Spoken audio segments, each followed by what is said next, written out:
اسلامی تاریخ میں کچھ ایسی شخصیات ہیں جنہوں نے اپنے عظیم کارناموں سے دنیا کو حیران کر دیا۔ ان میں سے ایک عظیم شخصیت زبیدہ بنت جعفر ہیں، جنہوں نے نہر زبیدہ کی تعمیر کروا کر حاجیوں کے لیے پانی کا انتظام کیا۔ یہ نہر کیسے بنی، اس کی کیا اہمیت ہے اور زبیدہ بنت جعفر کون تھیں، اس سب کے بارے میں جانیں گے آج کی اس ویڈیو میں۔ زبیدہ بنت جعفر عباسی دور کی ایک عظیم ملکہ تھیں۔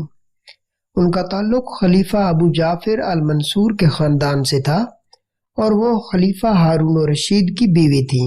زبیدہ بنت جعفر نہ صرف اپنے حسن اور عقل کی وجہ سے مشہور تھیں، بلکہ انہوں نے حاجیوں کی مدد کے لیے ایک عظیم الشان نہر کی تعمیر کروا کر اپنی رحم دلی کا ثبوت دیا۔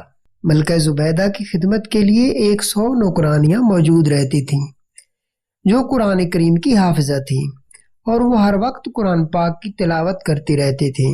ان کے محل سے کرت کی آواز شہد کی مکھیوں کی بھنبھناہٹ کی طرح آتی رہتی تھی۔ خلیفہ ہارون الرشید کی بیوی ملکہ زبیدہ بنت جعفر فریضہ حج کی ادائیگی کے لیے مکہ مکرمہ آئیں۔ اس وقت حاجی کوفہ سے مکہ مکرمہ تک جس راستے پر سفر کرتے تھے اور جس دوران انہیں پانی کی قلت کا شدید سامنا کرنا پڑتا تھا، پورے راستے میں صحرائی علاقے اور خشک زمینیں تھیں جہاں پانی کا کوئی انتظام نہیں تھا۔ حاجیوں کی اس پریشانی کو دیکھتے ہوئے زبیدہ بنت جعفر نے ایک ایسے منصوبے کا آغاز کیا جس نے صدیوں تک حاجیوں کی زندگی کو آسان بنا دیا۔ انہوں نے جب اہل مکہ اور حجاج کرام کو پانی کی دشواری اور مشکلات میں مبتلا دیکھا تو انہیں سخت افسوس ہوا۔ چنانچہ انہوں نے اپنے اخراجات سے ایک عظیم الشان نہر کھودنے کا حکم دے کر ایک ایسا فقید المثال کارنامہ سر انجام دیا جو رہتی دنیا تک یاد رہے گا۔ ملکہ زبیدہ نے پانی کی قلت کے سبب حجاج کرام اور اہل مکہ کو درپیش مشکلات اور دشواریوں کا اپنی آنکھوں سے مشاہدہ کیا تو انہوں نے مکہ میں ایک نہر نکلوانے کا ارادہ کیا۔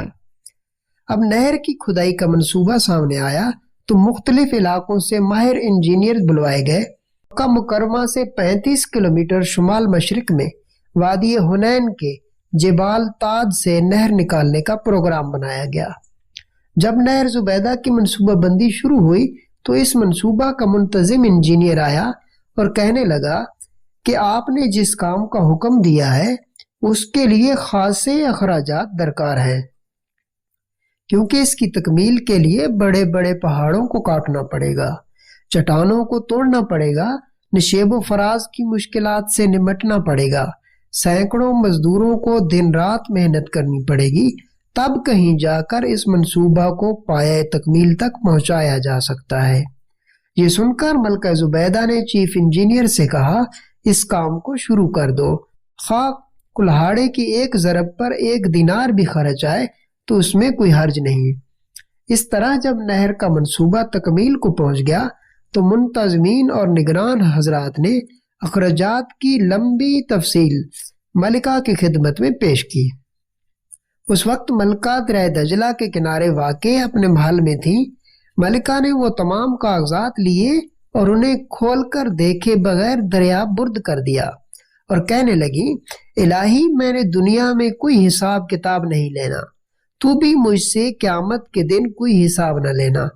نہر زبیدہ کی خصوصیات میں راستے میں بنائے گئے پانی کے چھوٹے ذخائر اور تالاب شامل تھے جہاں حاجی پانی بھر سکتے تھے۔ یہ نہر تقریباً 1700 کلومیٹر لمبی تھی اور یہ پہاڑی علاقوں، صحراؤں اور مشکل راستوں سے گزرتی تھی۔ اس منصوبے میں یہ بھی خاص خیال رکھا گیا کہ نہر کے راستے میں ایسے مقامات ہوں جہاں پانی جمع ہو سکے اور حاجیوں کو پانی کی کمی کا سامنا نہ کرنا پڑے۔ اس عظیم منصوبے پر 17 لاکھ دینار خرچ ہوئے۔ رپورٹ میں تاریخی حوالوں سے بتایا گیا کہ ملکہ زبیدہ نے نہر کی تعمیر کا کام شروع کیا تھا، لیکن اسے مکہ مکرمہ تک نہیں لایا جا سکا تھا۔ نہر مکہ مکرمہ کے علاقے عزیزیہ تک جاتی تھی جہاں ایک بڑا حوض بنایا گیا جو حوض زبیدہ کے نام سے معروف تھا۔ اس سے پانی بھر کر مکہ مکرمہ لے جایا جاتا تھا۔ زبیدہ بنت جعفر کی نہر زبیدہ صرف ایک نہر نہیں تھی، بلکہ یہ انسانیت کی خدمت اور فلاح کا ایک عملی ثبوت ہے۔ ہمیں بھی ان کی اس قربانی سے سبق سیکھنا چاہیے کہ ہم کس طرح اپنی زندگی میں دوسروں کی مدد کر سکتے ہیں۔ امید ہے کہ آج کی ویڈیو آپ کو پسند آئی ہوگی۔ اگر آپ کو یہ ویڈیو پسند آئی تو اسے لائک کریں، شیئر کریں اور ہمارے چینل کو سبسکرائب کریں تاکہ آپ کو ہماری آنے والی ویڈیوز کا نوٹیفیکیشن ملتا رہے۔